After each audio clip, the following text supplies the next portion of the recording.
Welcome to Your Ink Story, a podcast exploring what humans have in common through the stories behind the body art folks wear. I'm your host, Ande Lyons, and I hope these ink-spirational short stories, sharing the heart behind tattoos, fascinate you and leave you feeling more meaningfully connected to humanity. This is Season 1, Episode 16, and our guest, Dylan Fredricey, is a remarkable individual with a powerful story of transformation. A passionate advocate for the LGBTQ plus community, particularly those facing substance abuse and mental health challenges, Dylan shares his inspirational tattoo stories, from the rebellious beginnings of getting his first tattoo on his 18th birthday to the evolution of his body art during his recovery journey from addiction. Welcome to Your Ink Story, Dylan. I'm so delighted you're here to share your ink stories. How you doing? I'm doing well. Thank you. Thanks for having me. Oh, where are you located? I am located in a town called Larksville, Pennsylvania, which is just outside of Wilkes-Barre. And how do you glow in the world? How are you serving the world with your deliciousness? First and foremost, I'm a person in long-term recovery. I wear that as a badge of honor. It's actually kind of the inspiration behind some of my tattoos, which we'll get into later. But I'm an advocate for the LGBT community, particularly those who experience substance use and or mental health complications.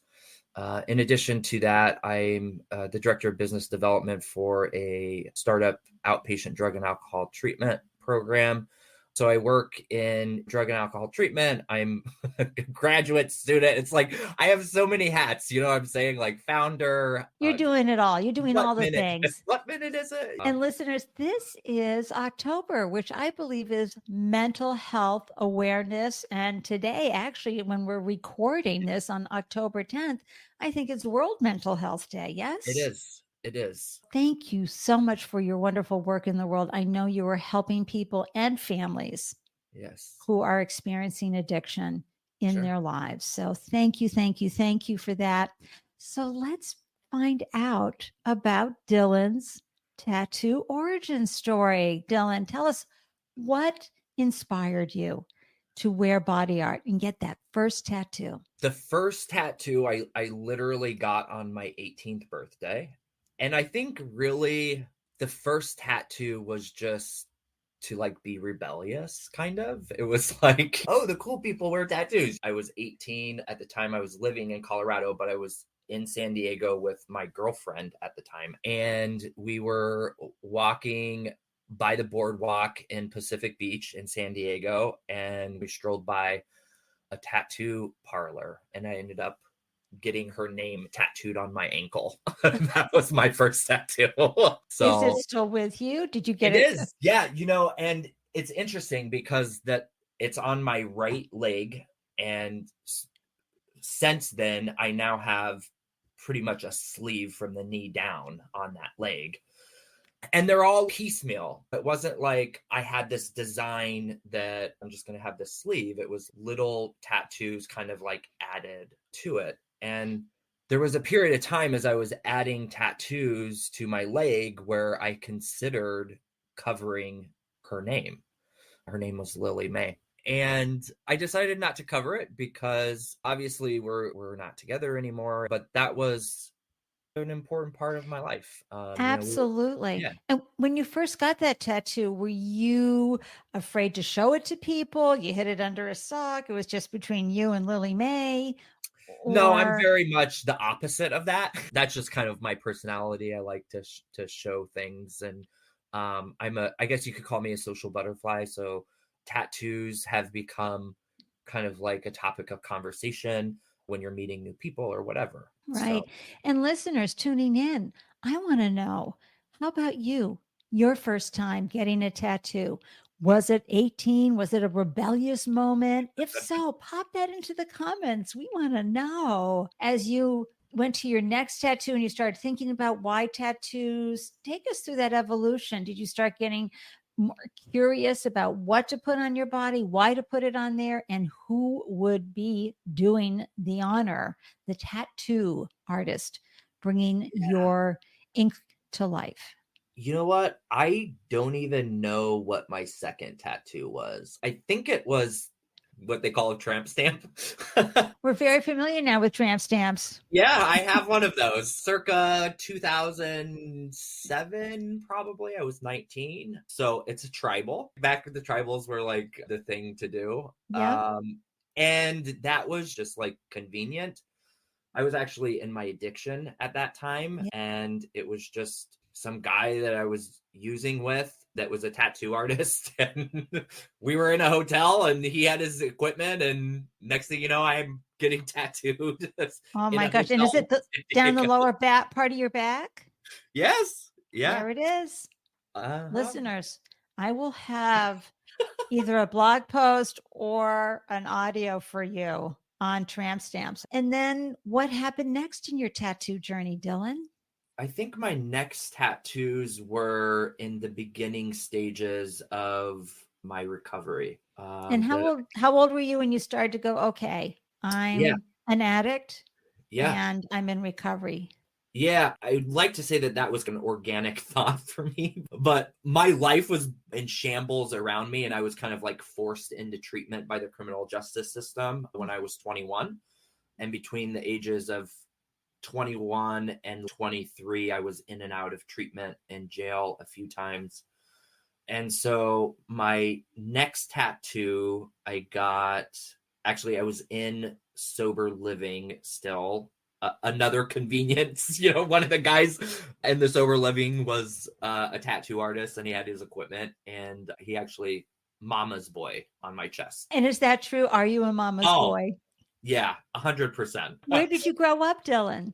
So I'm born and raised in San Diego. For the most part, I did move from San Diego to Morrison, Colorado, which is like outside of Denver. It's where Red Yeah. Rocks Amphitheater is. Yep. I went to Conifer High School. So I lived there from 2001 to 2006. And then I moved back to San Diego and then moved to Pennsylvania in 2018. So. And your addiction, was it the one attempt at recovery and that worked for you? Oh, Or no. did it take several times? Yeah, several times. I was in and out of treatment and jail. I was afforded some privilege. Honestly, if my skin tone was a little bit darker, I could have seen me going to prison for the initial charges that I had right off the bat. But I was afforded the ability to be placed on probation, but the internal motivation wasn't there initially. You know what I'm saying? So there was relapses as I was kind of like figuring out if this was something that I even wanted, for recovery. Sure. Or And listeners, from listening to episode 12, right, with Eliza, it took her 15 years. And really, you're in the recovery world now. That's not easy to come out of a 15-year addiction. No. And get into recovery. So she is a beacon of hope. Sure. What helped you make that final step and go, okay, I want more from my life? There was a bunch of different things, but I would say probably if there was a moment, like an aha moment, or a moment where there was a switch from external motivation, from all these consequences piling up, to the shift of internal motivation to do something different, was the last time I was incarcerated. And I was sitting on a concrete floor in a holding cell with 40 other men for processing in San Diego County jails. It's like terrible. So it was probably like 36 hours or something. And I just knew that out of everything that I had been through my whole entire life, like childhood homelessness, abuse, neglect, whatever, near-death experiences, like I wasn't still alive to be sitting on the concrete floor. I had purpose. There was a reason that I was still around, and that wasn't it. And at that moment, there was the first real desire to do something different, And that was the start. I finished out that time incarcerated, and then I went to treatment for the last time. That was in 2011. Oh, I'm so grateful. Yeah. So I haven't been sober since then. I had a relapse in 2017 because I got away from the principles of the program. I practice a 12-step program of recovery, and I stepped away from those things. I experienced a relapse in 2017. How But long did yeah. it take you, Dylan, to come back into recovery from that? Well, the relapse started with smoking weed, and it was like a slow Mhm. transition. I relapsed on my drug of choice, which was crystal meth, in 2017. And it was shortly thereafter, a couple days later, that I went back to the rooms. I'm so glad, because the Yeah. work you're doing as a recovering addict is so important, and Yeah. helping so many families as well as those with addiction. I'm just so grateful that you found that internal guidance, especially after only 2 days, to get back into recovery and stay with it. So thank you for that. Sure. And when you look at your leg and the part of your sleeve down there, are there any tattoos that stand out that are real touchstones for you that have helped you with recovery? So, a big part of my recovery has been my journey through higher education. When I initially got sober in 2011, I was a high school dropout. I didn't have a GED. There was no chance that I thought that I could be successful in school. And when I got sober and started participating in society and getting involved with organizations that were doing good work, and I started hanging out with people who believed in me and saw things in myself that I didn't see, there was this passion, this desire to gain more knowledge. And so I have quite a few tattoos on my leg, but a lot of my tattoos are script. I have different writings and sayings, Oh, and that's wonderful. Like, give us some examples. yeah. So the one on my leg is live, love, laugh, and then I added learn. So live, love, laugh, learn. And I know it's like typical white girl tattoo, but it means a lot to me. It's definitely something that, What in particular does it mean? Why is that important to you? well, recovery showed me how to do those things. I didn't really know how to do those things before I got sober. So No role models yeah, of live, laugh, no, love, and learn. yeah, You had to become your own representation. sure. Yeah, absolutely. And then I also have always pay it forward. That's also wrapped up in my leg tattoo. And that's always been something that is a value that I carry. It's like doing good for others. It's like part of recovery. It's especially what recovery is for me now is it's giving it away, what was so freely given to me. And so that's another important piece.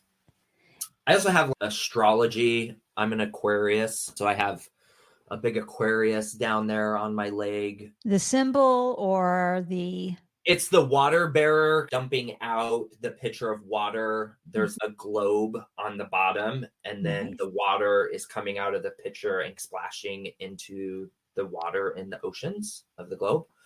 So your viewers will be able to reference what that looks like in the reel that you're going to post. That's right. Make sure that you get those pictures. Listeners, the visual really helps. So you hop on over to Instagram, tell me your ink story, or hop onto the YouTube channel, and you will see Dylan's beautiful tattoos and the scripts to also remind you and to inspire you to live, love, laugh, and learn. Yeah. And always pay it forward. Yeah. So I'm seeing, and listeners, as you know, while this is an audio, I get to see Dylan because we're doing a little video chat while we're recording right now.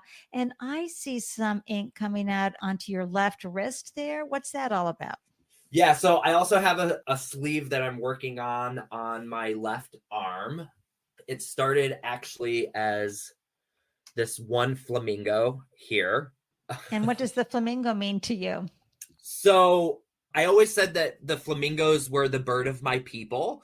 I've heard of like a flock of flamingos is called a flamboyant. I don't know if you've heard that, but it is. I'm all in on that for sure. You do. They're wonderful. Yep. One in a top hat because why not? And they're beautiful colors too. How did you thank find the tattoo artist to do that? Oh, geez. So this is the newest one here. And this is actually my nephew, Harley Baldwin. He is an aspiring artist. And he is absolutely amazing, gifted, talented. I actually tapped on this one, so we still have some work to do because this is really sensitive areas right here. And it was 3 hours, and I was like, okay.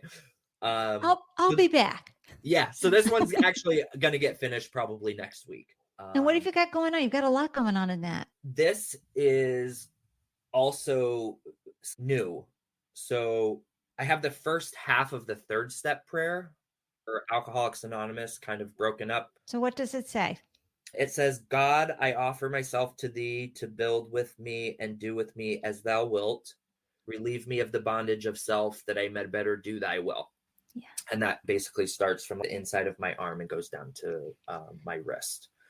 And then in the middle of that, breaking up the two portions of the prayer, I have the circle and triangle, which is representative of Alcoholics Anonymous, unity, service, and recovery. Yeah. And then I added the colors of the rainbow, kind of like set up as watercolors. Nice. Because LGBTQIA plus people experience substance use and other mental health conditions at disproportionately higher rates. And for me, when I came out, that process was fueled by addiction, and so this coming to this kind of sexual liberation phase was then bonded with an addiction to substances. So for me, it was really important that I found that community also in recovery. And so as I was getting sober and I was connecting with my peers, my recovery started in San Diego. There was a very vibrant LGBT recovery community that I was able to get my footing and realize that being a gay man, there's much more to that part of my identity than my experience with drugs and sex and all of those things. Recovery taught me that I can be a gay man and I can be a part of the community and in recovery. And so that was a really important piece for me. How old were you when you came out? When were you able to say, I came out to a couple people as early as like 12 years old. Like, I think I told my mom I was gay when I was in 7th grade or something. It was before we even moved to Colorado. And my mom was like, yes, I know you can run in high heels better than I can walk in them. Like, I totally understand. It's like, you're not telling me anything I don't know. But I came out to the world. I was 18, just after my 18th birthday. I want to go back to Harley's tattoo because that's a beautiful, it looks like you have a feather, looks like there's a lotus. There's a lot going on in that beautiful piece of art. Yeah. And what's that, a wave? I mean, there's just so many beautiful parts and pieces. Yeah, he is absolutely very talented, and he doesn't use any stencils. So this is all freehand. So listeners, wait till you see this. This looks like it's been stenciled. Yeah, so he drew it on his iPad at first, and then I liked it, and then he said, okay, it's yours. And then he drew it on with a marker and then did it all freehand. Wow. And went to work. Yeah. And is that a feather? Is that part of a lotus? Talk a little bit about why those it's feathers. It's feathers in the bottom. So it's another flamingo. And so this is like the body, but it's also shaped as an S. So there's some artistic flair, I guess you could say. It's not like a typical flamingo standing on one leg or something. There's some uniqueness to it. I can't wait to have the photos for you to see this, listeners, because it's really extraordinary. And the colors are unique as well. You've inked certain parts of your body, right? So is there meaning behind where you've placed your art? Or did you decide, I'm going to put everything in these two locations? And listen, I have tattoos. Both sides of my ribs are tattooed. My lower back, my chest, my right leg from the knee down, my left arm. I have another tattoo on my right arm. I don't know if you can see this. This is a pulse like you would see on. Oh yeah. Okay. So echocardiogram. Yep. So, and then this is the number 49. So I got this tattoo about a week after the Pulse Orlando shooting. Oh. And so 49 people were killed during that shooting, and then the Pulse, and then it just says love life. So that's just kind of like a reminder that life is fragile. And yes, it yeah, is. The fragility of life is for real. We yep, just had there, was it 6 years since that yeah, happened yeah, I in think so. Orlando? Oh, And then I actually have a tattoo on my neck that is actually in the process of getting removed. okay. So this is the Aquarius sign. I was 21. Again, it was just kind of like a random thing. I was in LA on Hollywood Boulevard and there was a tattoo shop and I was like, yeah, let's get a neck tattoo because like why not? Right. So, I love tattoos. I will continue to get ink, but nothing from the shoulders up or the Yeah. wrist down. And talk So about having a tattoo removed. What's that like? Who do you call? Oh, painful. the look on Dylan's face, everybody is like, ouchies. Big time. Yeah, I'm really grateful that it's just a small little tattoo Mm-hmm. because it's really quick. It's less than 2 minutes per session, but it's very painful. It's more painful than any tattoo I've ever gotten. And it's also like a process. So I started this a year ago. You're And supposed how to go many sessions did this it is take to about get that 6 far? this is about 6 sessions in. So I'll So now probably it looks need like a about light another. little bruise. I mean, it's Yep. really faded quite well. And you should see what it was like when I started. I mean, it was very dark Yeah. blue with the black outline. I'll send a picture of that one Yeah. for you as well, so you can kind of see what that looks like. And that leads me to talk about what would you like to see change about the perception of tattoos? Tattoos are, I think they tell us a lot about people. Like I said, they're conversation pieces, but they're also for both the people who wear the tattoos and people who do the tattoos. It's about passion, it's about love sometimes, it's about pain, it's about sorrow, it's really like life things like tattoos are life, and I'm an avid ink wearer and I will continue to be. And I think tattoos are much less taboo than they have been in the past, particularly in the United States. And part of the Your Ink Story podcast is to get more people to be curious instead of judgmental, Yeah, right? Tell yeah, me about your ink story and yeah. finding ways to ignite conversation and get the commonality, finding that common ground so we can talk about our humanity versus the things that divide us.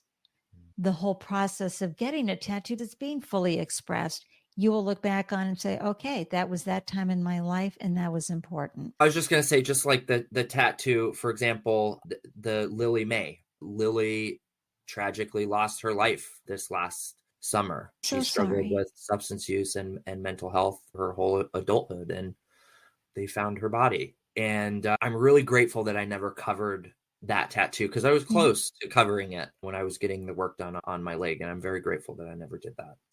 I am too. Yeah. There's another stigma that we have to dissolve. We have to dissolve the stigma against addiction and about and around mental health. This need to like go it alone in life. Are you nuts? Yeah. This life is really hard. And if you don't get the tools, it's going to always stay hard in a way that feels like you can't get out from underneath the weight of being a human.